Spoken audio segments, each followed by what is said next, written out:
Good evening. Across Canada today, protests and counter-protests. And to say that the emotions were running high was a bit of an understatement. The issue was whether there is a place for lessons on sexual orientation and gender identity in our schools. And with one very committed group facing off against another, there was very little room for any kind of real debate. Here's Matt Gilmore.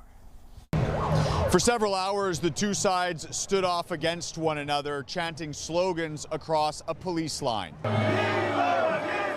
On one side, a group calling themselves 1 Million March for Children, made up of mostly religious Muslims, protesting sexual orientation and gender identity being taught in schools. Don't teach them in school any bad ways.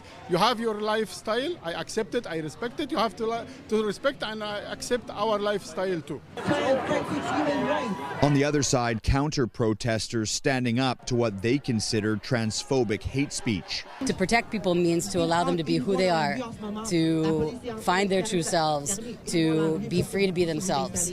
That's what protection is, not to tell them to be something that they're not. There were large numbers on both sides. This is the first time there's so many anti-trans protesters in one location in the province of Quebec entirely. This is beyond scary for many of us. A moment of violence at the beginning set a tense tone for the rest of the morning. Some tried debate. This is an inclusive thing, you know? Forget about inclusive. They want their way. They don't want your way. Some parents are scared that their kids are being influenced at school, whereas this document, what they're actually protesting, what their whole organization is protesting, is literally just trying to show educators how to be as supportive as possible. How can people protesting an inclusivity guide not be kind of hateful in their own way, you know?